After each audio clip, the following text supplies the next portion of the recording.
Hi, this is Corey Johnston, and today's lesson is going to span the range of the 10th through the 26th verse of Mark's 14th chapter.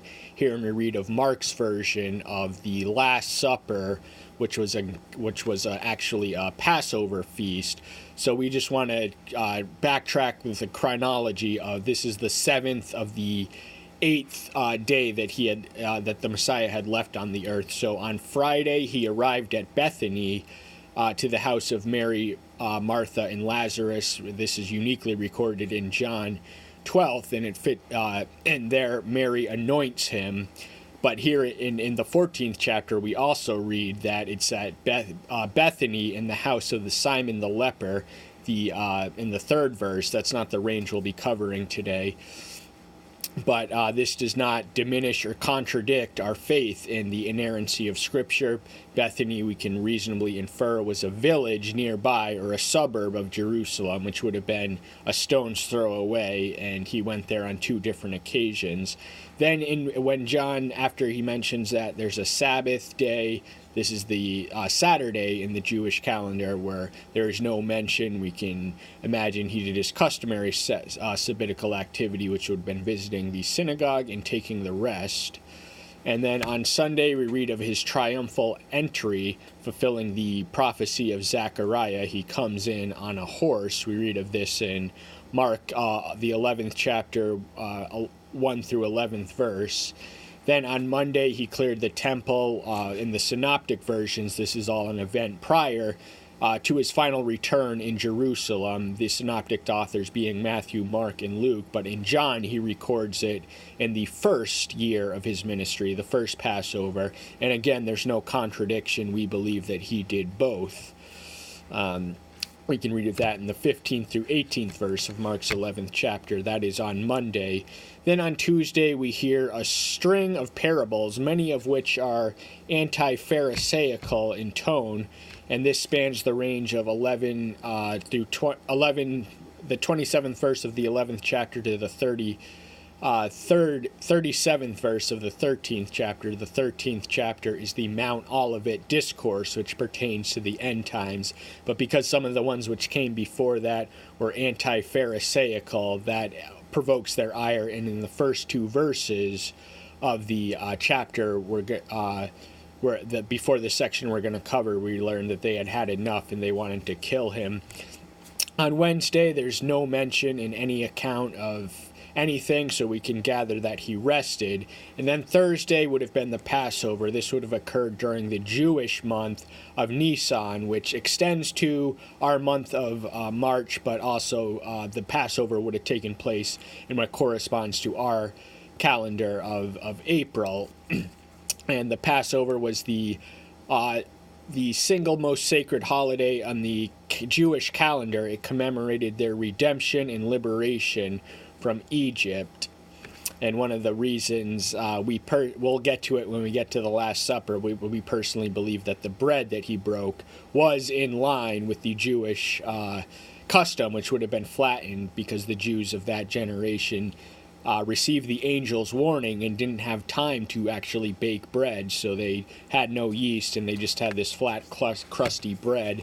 I'll just tell you right now, we personally think it makes a more graphic symbolism of the breaking of the bread, which is an integral feature of the protocol we prefer to observe, and the passing out and the administering of the sacrament is the breaking of the bread, symbolizing the breaking of his body.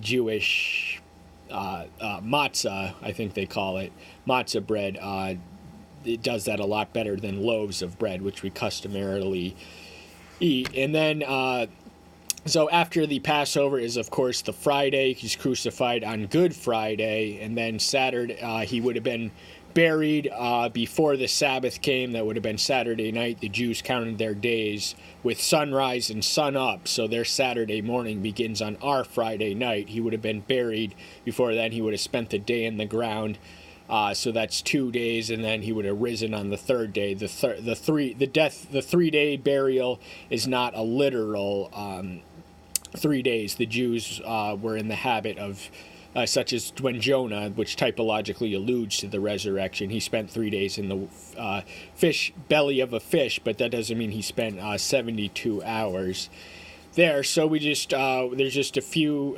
verses we want to read before we cover the actual lesson itself, verse 1 and 2. Now the Passover and the Matzvah was after 2 days, and the chief priests and the scribes were seeking how to take him through treachery and put him to death. So what we just read in the 13th verse was the parables. This takes place on Tuesday. This is the same day. It's Tuesdays before the Passover. So this continues. The 14th chapter doesn't begin on the Thursday, but in the Tuesday. And they said, not at the festival, lest there be an uproar of the people. So they knew at the festival. Now, during the pilgrim time, the city of Jerusalem swelled from some 50,000 people to several hundred. There were pilgrims coming from all throughout the diaspora. At one of the three, Passover was one of the three holidays they were commanded to gather as one people. And then we read of the events in Bethany, and he arranges. Well, we'll get to that when we get to that. But then this is before we open with Judas, who accommodates their request. Remember, he's anointed at Bethany and affirms and upholds the actions of the anonymous woman who anoints him. It's Mary Magdalene in John's version, but remember, this is a different event and occasion. And so Judas, it opens with the treachery of Judas, who exists as a warning and survives as a warning of those who would betray sacred trust. He is the most notorious villain, the most reviled creature in all Christianity. And Judas from Iscariot, one of the 12, went up to the chief priest to deliver them up to him. So he supplied their demand. He was one of the 12. He was one of the disciples. Didn't live quite long enough to be an apostle. That appointment was designated to them beginning in the book of Acts. So he actually kills himself before the one he betrays is put to death by the Roman captors. He is so remorseful that he commits suicide before they even kill him on a tree, and there's a whole story to that in Matthew 27:26. But he had accommodated their request and fulfilled. He had satisfied their demand. And when they heard it, they were glad and promised to give him silver, and he was seeking how to deliver him up conveniently. So they were glad, they were happy, they got one. They found a traitor and a mole in his rank of most intimate and trusted companions through whom they could infiltrate, and they found the weak link in his chain, and they promised to give him silver. Now the precise amount is 30 pieces in other accounts, which was the price of a slave in the ancient world. And so, having accepted their money or been promised to, he was seeking how to deliver him up conveniently. So it's not clear here whether he received the money before the deed, as he is said to have in the other accounts, or whether he accepted it after doing it. But in any case, he threw it back on the temple floor and said, "I have betrayed innocent blood." And they said heartlessly to him, "What is that to us? Your arrangement with us is through. We paid you. You did what we paid you to do. You think the priest of all people would be mindful of a tormented soul in need, but they were evil and wicked." And on the first day of Passover, when they were slaughtering the Passover, his disciples said to him, "Where do you want us to go and prepare for you to eat the Passover?" So this is Thursday, and they customarily slaughtered the Passover lamb. The lamb was the one to whom they had killed to dip their blood over their doors. So the angel of death who went through Egypt to smite the firstborn would pass over their houses. So there was a Passover lamb, and this is typologically an allusion to the Lamb of Elohim, who came to take away the sins of the earth and accomplish our deliverance and spare us from destruction, as Israel of old was spared the death of their firstborn. And the question before this can even happen that the disciples ask him is, where? where should we go and do this? Where should we eat this? And his answer is, and he sent out 2 of his disciples and said to them, go into the city, and there a man bearing a jar of water shall meet you. Follow him. So the 2 disciples we learn from Luke's account are Peter and John, the 2 most famous disciples, shall we say. And now the custom at Passover was for if a stranger, a pilgrim in need, requested housing, it would be impolite of one who had such a house or a room to not accommodate their request. So he arranged this all in advance, and he told them to go in the city. This was an act of faith, but it was also an act of providence, and sure enough, their faith was fulfilled by the providential arrangement of it all.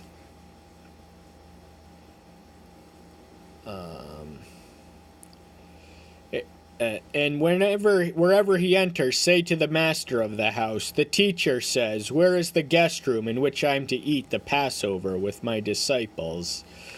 So this is not exactly linguistically clear at this present moment.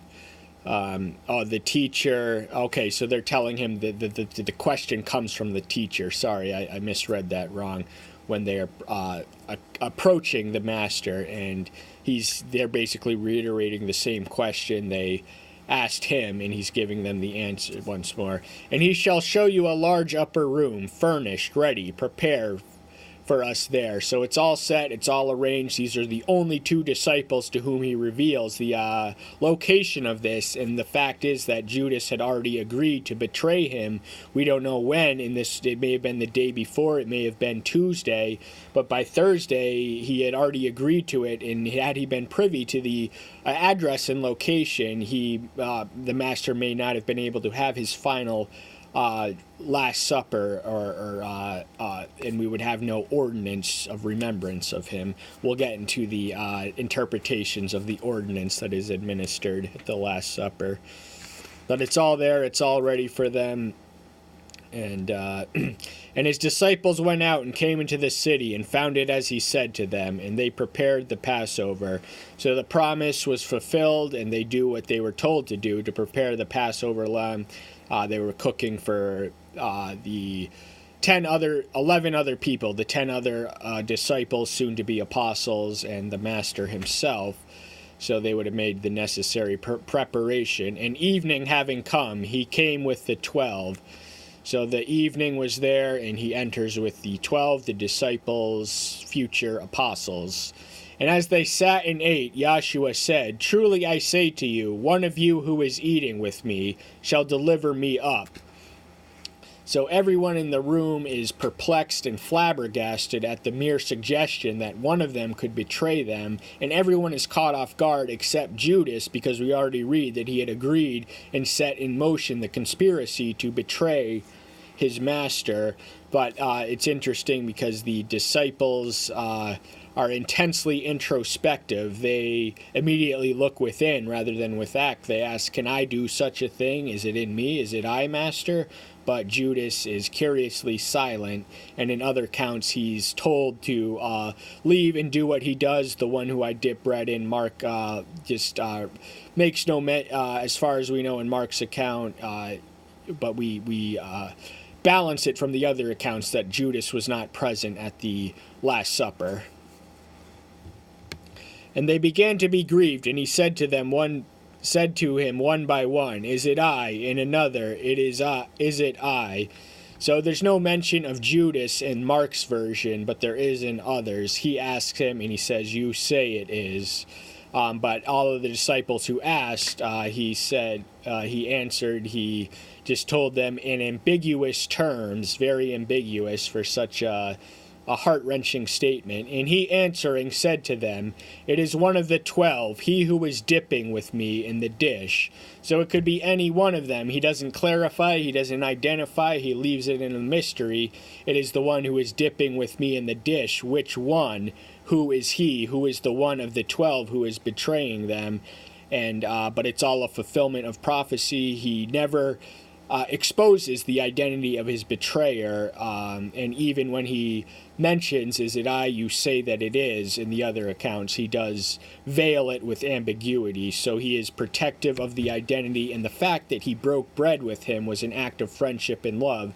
The fact that Judas accepted the bread, as he would have here, would have been an act of deceit and betrayal, and really there's no word hideous enough to describe what motivated him to accept the bread of the man he was willing and had already agreed to betray, and would do so that very night. Remember, Good Friday is on the next day when he is crucified, so after the material we'll cover in this chapter, the Mount of Olives is where they leave off. He tells Peter, frankly, that 3 times before the cock will crow, he will deny him. Peter is boastful in his confidence. Then we read of the Gethsemane prayer and experience and the arrest, then his trial with the Sanhedrin, and then the fulfillment of that promise made to Peter. But this section really pertains to Judas, and that's one of the reasons we divided it in the way we did. In other counts, it would have been impossible to contain such dual portraits in a 30-minute lesson.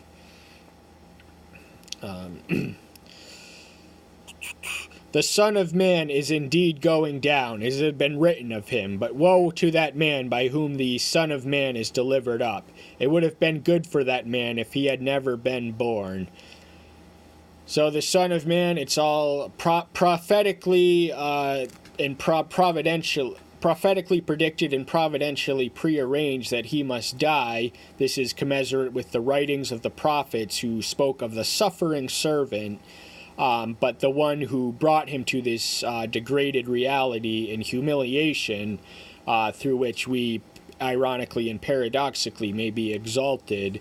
It's better off that he never lived, because he is destined straight for the path of perdition. So there is hell is designed for people like Judas, to put it nicely. So, anyone who is hellbound, you're better off not being born if you fail the test of life, which is an invitation and an opportunity for eternal life in resurrected form, and you fail that life, you're better off just not even being born, because eternity is a long time. This life we have on earth is but a flicker and a vanish. And as they were eating, Yeshua took bread, having blessed, broke it, gave it to them, and said, "Take, eat, this is my body." Now this can be interpreted literally, but we think it's inappropriate and not expressive of the original authorial intent.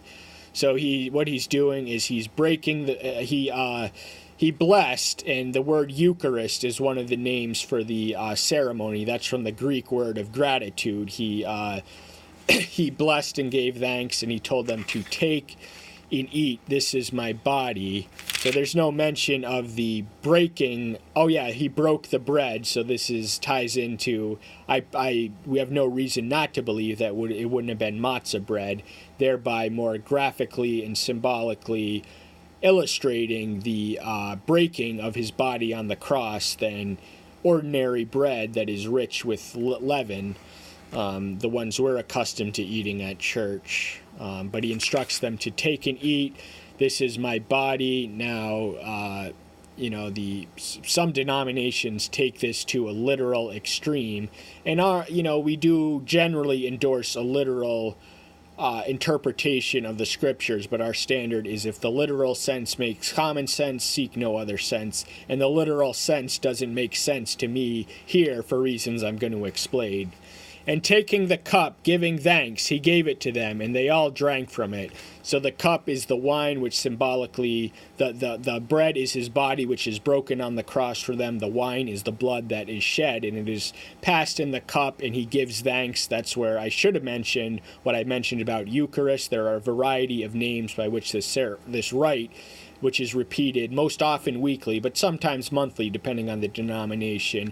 It is alternately known as the sacrament, the Lord's Supper, the Eucharist, communion, and perhaps even another too. But the word Eucharist comes from that specific phrase, giving thanks, and they all drank from it. And he told them the meaning of it in the next verse. This is my blood, that of the renewed covenant, which is shed for many. So this wine is not literally his blood, we infer, but it is symbolically representative of blood. Now, there's no inference in the text that any extraordinary transformation happened in the physical properties of the bread or wine themselves. They remain as they were physically, same touch, feel, taste, and sight and sound if you dropped it on the ground, just to cover all the senses. But the symbolism conveyed is something extraordinary. And the blood was shed for many, and, it was shed for all, but the atoning blood is sufficient for the entire world, but it's only efficient in those who exercise saving faith in the doctrine. Truly I say to you, I shall certainly no more drink of the fruit of the vine till the day when I drink it anew in the kingdom of heaven. So this is the Last Supper for the reasons he just explained. This is his last meal. This is it. There's not going to be another one like this on earth. This is the final one. His next meal will be in the kingdom of heaven, from which we can infer that we will eat in heaven. There will be food, and even though the lion lays down with the lamb, we do get to enjoy the taste of food in heaven and drink. And having sung a song, they went out to the Mount of Olives. Mount Olives were where they were in the previous chapter. It is a mountain, an olive vineyard, closely connected to Gethsemane, on the outskirts of Jerusalem. And the psalms they probably would have sang would have been the customary psalms. It was customary for the Hebrews by this New Testament period to sing, and perhaps post-exilic, beginning then, or early returned, Psalms 114 through 18, which commemorated the Passover occasion. So now that we have a little time left, I just want to explain some of the doctrine of the Last Supper and what it means. So, the Catholic position, which was most articulated by St. Thomas Aquinas, but alive and well before him, is that it becomes the literal body and the blood of the Savior himself. And then there's the theory of consubstantiation, which was the early reformers, Luther and Calvin, who insisted that the Messiah was present, but in spiritual form. This is not his literal body. This is not his literal blood. This is the spiritual presence manifesting through these physical items, duly sanctified by authorized men. And then there's the memorial. So he says, do this in remembrance of me. Maybe not in this version, but that is the one that gained salience on the Swiss reformer Zwingli. And I'm personally inclined to a Calvinistic Zwinglian interpretation. I believe that the Spirit can be present, but it is wholly contingent on the heart of the worshiper and in the manner in which they are partaking. None of us are worthy to receive it, but we can still partake worthily. There's a difference. I've expounded on at least one other lesson, but just one final closing thought. Regardless of one's interpretation, we all agree that it is a present participation in the past event with the future expectation. We do this in remembrance of him. In Luke's account, Luke and Paul speak of the necessity of repetition, but we do this in anticipation of his second coming. So I hope that's the reason you're here, and if you are not a churchgoer, I recommend you get yourself to there, because this is the next best thing, but it's not quite the same thing. It's really a blessing to partake in the sacrament, Eucharist, Lord's Supper, whatever you want to call it. That's all the time we have for today now. Thank you so much. I'll see you soon. Take care until then. Bye-bye.